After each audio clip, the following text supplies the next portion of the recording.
Hello student, today we are going to learn 4th standard English grammar chapter 23.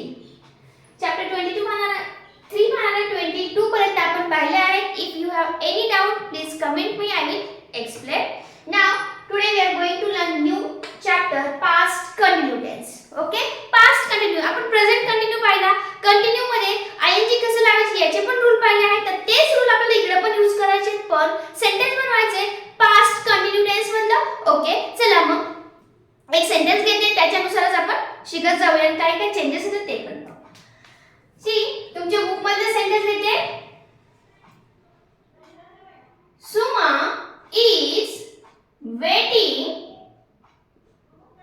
सुमा is waiting at the bus stop. Now, see, one sentence is there. Suma is waiting at the bus stop now. Suma is waiting at the bus stop now. याच्यामध्ये is आले आणि waiting v fourth आले. Okay, याच्यामध्ये कळते की आपण हे continue आहे.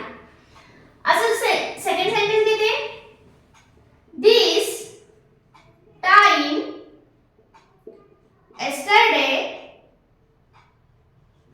This time yesterday also she was waiting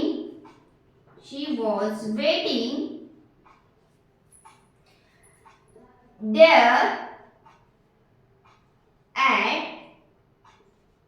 the bus stop. Okay, this is the next sentence. Then third, we will try to compare all these three sentence. Then third one is she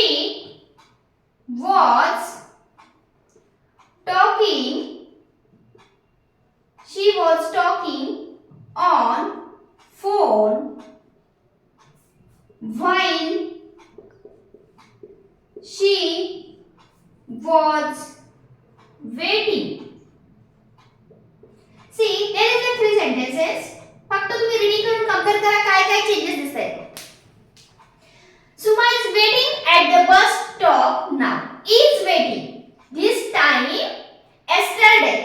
yesterday also he was waiting. Either is waiting with the was waiting there at the bus stop. Then he was talking on phone while she was waiting. पहा, आपल्याला ह्यात काय करायचंय? फक्त tense पाहून आपण continue पाहिला आहे. प्रेझेंट कंटिन्यू तेच आता इथे पाहायचंय. पहा, इज आले म्हणजे हे सांगते इज सांगते की this is the action is going on. Is काय सांगते? सध्या ही क्रिया चालू आहे हे सांगते. इज वेटिंग म्हणजे ती थांबली आहे. पण इज काय सांगते? Helping verb. Action is now going on म्हणजे आता सध्या ती क्रिया चालू आहे. ओके, सेकंड बघा. There this time yesterday also she was waiting. Here is also waiting but here is a helping verb is was is represented. Action is done.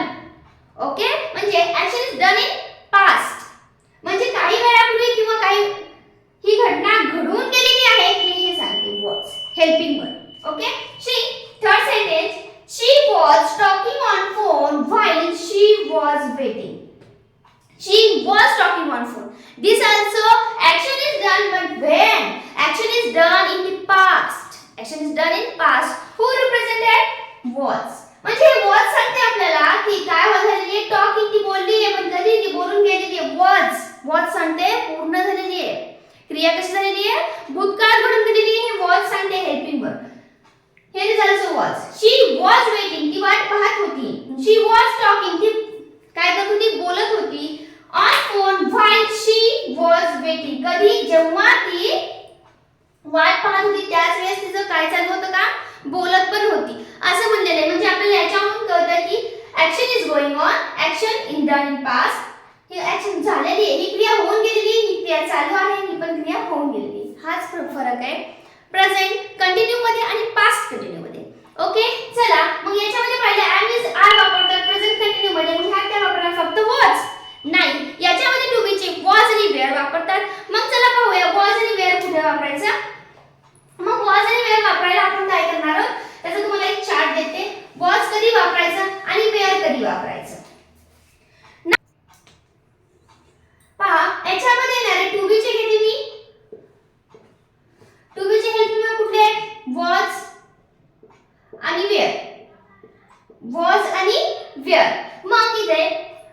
झाले. मग कंटिन्यू मध्ये काय येणार आहे? Continue tense. तर तुमच्या ह्यात दिले तेच घेते. Helping verb to be check दिले आणि main verb plus ING. Main verb plus to be झालं. इथे लिहिते main verb plus ING. Okay, म्हणजे इथे काय येणार? Main verb. मी तुम्हाला सांगितलं मेन वर्ब कशाला म्हणतात तर आयएनजी लावायचं आपल्याला. मग इथे वॉज आणि वेअर आहे. टू बी चे कुठले? वॉज आणि वेअर. मग चला आता पाहूया की आपल्याला फर्स्ट पर्सन मध्ये कुठलं येणार आहे? First person. देन पर्सन तिथे नुसतं इथे लिहूया सिंगुलर, इथे लिहूया प्लुरल. ओके, आता सिंगुलर मध्ये आपण आय वापरू शकतो. ओके, यू दोन्हीकडे वापरतात. प्लुरल मध्ये पण वापरतात आणि सिंगुलर मध्ये पण वापरतात. आणि ही, she, it. He, she, it. पहा, हे झाले थर्ड पर्सन सिंगुलर. हे कसे झाले? हे फर्स्ट पर्सन आहे. हे फर्स्ट पर्सन, हे सेकंड पर्सन आणि हे झाला थर्ड पर्सन सिंगुलर. ओके, मग आता इथे कुठे कुठे वॉज वापरायचं ते पाहूया. आय वॉज येणार. काय तर सिंगुलर आहे. सिंगुलर असेल तर वॉज वापरायचे. मग यू जर आपण सिंगुलर मध्ये वापरत असाल यू तर वॉज येणार, अदरवाइज वेअर येणार. ही, शी, इट असलं तरी वॉज येणार. म्हणजे तिन्ही पण एकदाच नाही. He was, she was, it was असं. ओके, मग प्लुरल मध्ये कुठले आहेत? प्लुरल मध्ये आहेत वी, यू, दे. याला काय लागणार आहे? मग याला लागणार आहे वेअर. काय लागणार आहे? Were. You were, we were, they were. Okay, अशा पद्धतीने. आता सपोज आपण ह्याला वर्ब लिहूया. कुठलं लिहायचं आपल्याला verb? Main verb plus ING. Suppose मी इथे म्हणला आय वॉज प्ले, मग इथं प्ले प्लस आयएनजी झालं प्लेइंग झालं. आता I was playing, you was playing, he, she, it was playing. Third person सिंगुलरला पण हेच येणार. इथं काय येणार आहे? मग इथं पण तेच प्लेइंग. कारण आपल्याला सांगितले वर्ब कुठल्या फॉर्म मध्ये घ्यायचा आहे? V plus आयएनजी. मी इथं पण तेच केलं. इथं पण तेच प्लेइंग, इथं पण तेच प्लेइंग. ओके, पहा इथे काय झाले? मग सिंगुलर मध्ये I was playing. I, you, he, she, it असेल तर वॉज घेतला. पण यू कधी घ्यायचा? सिंगुलर असेल तर. यू दोन्ही मध्ये पण वापरतात म्हणून दोन्हीकडे घेतले. कन्फ्युज होऊ नका. वी, यू, दे असेल तर वेअर वापरायचा. का? तर ते प्लुरल आहे. More than one.